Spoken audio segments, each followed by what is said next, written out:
Hey, Community Bible Study, how is it going? I hope you guys had a wonderful weekend, and just wanted to kind of jump in this week and just kind of share some things that I've decided to change a little bit. One of the things I really kind of wrestled around with last night was this idea of my videos and kind of how I can best utilize the video time and also make sure that I'm not taking too much of your guys' time as well. So what I decided to do was I'm going to try to keep these videos right at about 10 minutes. So the more I keep them at 10 minutes, I figure that might give you guys a little bit of the ability to actually watch them and be able to break it apart in chewable bits. So what you will see is you'll see more videos, but they will be smaller videos and as far as time-wise goes. So just wanted to kind of let you guys know. I'm going to have to back up, I guess. Sorry. With that, I wanted to kind of step out and just kind of briefly do an overview for this first video. I'm going to do a brief overview for what we did previous week and then tie it into where we were this past Sunday, yesterday. So just kind of bear with me on this and we'll kind of go from there. So where we left off, what we talked about last week was we talked about the gospel as a whole and it being the one true gospel, and if you took away from it or if you added on to it, you were changing the gospel totally. And so what we wanted to really focus on was just how that looked, what was Paul writing about in that, and then what it looked like for the Galatian people as they were listening to what Paul was saying here.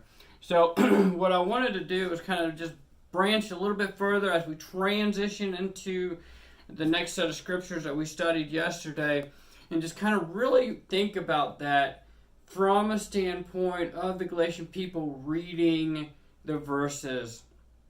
And so Paul basically tells them that the gospel that he shared with them was the only one, and that if anybody were to come in and say something different to change that, then that would be wrong.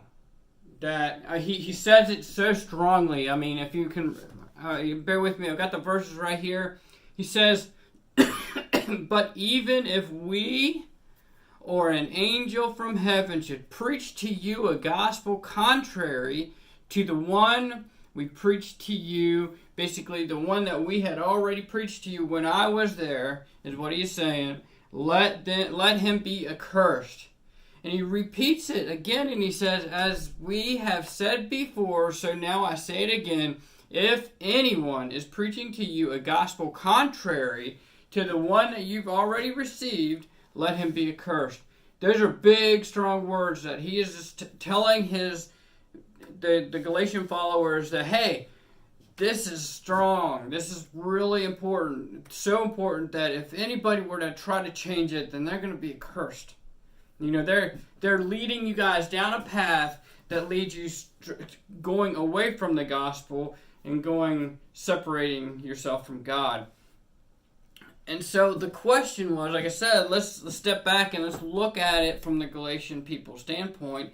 And we really want to kind of think about what kind of question would they have brought up from that. For me, I was sitting here reading that and I was sitting here thinking, you know what, if it were me, the question would have been, who are you? I mean, really, who are you, Paul? I mean, why would your gospel be the only one? What makes you that important that the gospel that you're telling us is the only one and that there couldn't be any other, right? And that would be the answer, that would be the question. And I believe Paul even had that in his mind as well. When he kind of wrote those letters, when he wrote the words out on paper, maybe that's too strong, here's why, right? And so that's kind of what we're transitioning into. In verse 10 on the first chapter of Galatians, it says, "For I am now," he kind of begs a question. He pushes us into a question. He says, "For am I now seeking the approval of man or of God? Or am I trying to please man? If I were still trying to please man, I would not be a servant of Christ." You see, he is pushing this and he's beginning to, like I said, show and move into where he stands on this. If he were trying to be popular, it wouldn't have that's not popularity. He knew all too well what it was like to be a man that was doing things for approval of other men. When he was Saul, he was a Pharisee, and the things that he did were for the approval of other men, for his mentor, and for those other Pharisees. He was very zealous, and we'll speak more about that because that's what he goes into, that's what he leads into, and that's his argument for that. It begs the question: How are we, when we are sharing the gospel and we're talking to people about the love of Christ, how are we portraying it? Are we portraying the gospel as something that, like I said before, how we had the gospel, this is the gospel, it'll be very rudimentary, and are we saying, are we trying to put our own spin to it, so then we have to add on to it and do stuff like that, or maybe, maybe we're just trying to water it down, so let's take away something from it and make it a little bit easier for people to understand. Are we doing that? Are we finding ourselves changing it just so that we can be liked by other people? In the years that I have done this kind of ministry, teaching and things, I've seen what happens by others when we water down the message. It leads us into a boat we don't want to get into. And so I really wrestle with, sometimes having to teach a message or having to teach a set of verses that are strong and that are really going to be hard to grab a hold of. And sometimes they're strong for me. They're just something that, it hits me upside the head, and I'm like, man, if this bothering me this much, what's it going to do and to other people? And I realize, these are the times that are needed the most. If it's affecting me on a personal level, then it's showing me that I need to change something in my life. And it's telling me that I've taken something and I've put it in front of that gospel. And so, as we continue on through here, my question, and I beg us to really prayerfully consider, what is it?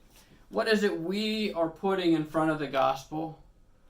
Or better yet, when we are sharing, are we adding to it? Are we saying, well, actually we need to do that and that, and we're putting our own spin to it?